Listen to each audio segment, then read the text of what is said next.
We've all heard that we should aim to have good credit, but what exactly is a credit score and what are the factors in determining your score? So your credit score is a number that lenders use to help them identify how likely it is that they will be repaid a debt on time if they give you a loan or a credit card. And the higher your number is, the less of a risk you represent.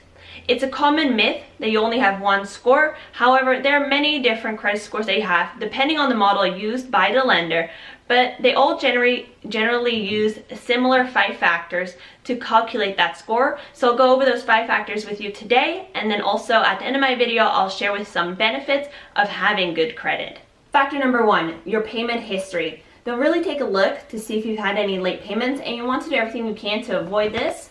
So set up all of your bills on auto pay so that you never miss a payment or have a late payment.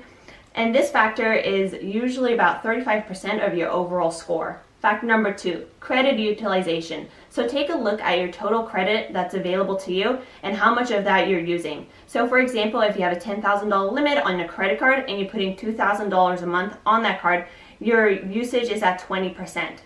And generally you want to stay below 30% to score the highest in this factor.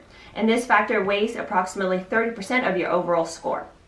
Factor number 3, length of history. And that's why it usually doesn't make sense to close out credit cards, because you want to have long credit history. And this factor weighs approximately 15% of your overall score. Factor number 4, the number and type of credit. So they take a look to see if you have a healthy mix between student loans, mortgages, auto loans, and credit cards. And the type of credit and opening up new credit can also help your factor out. And so this factor weighs approximately 20% of your overall score.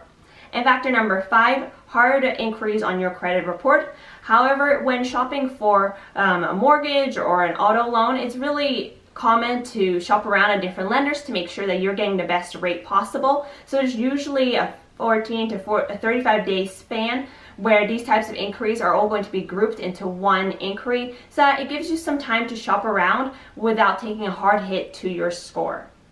A couple of other things that can affect your credit is if you've co-signed for a loan or if you're married and hold a joint credit account. So it's important to realize that your credit behavior can affect the score of your joint account holder and vice versa.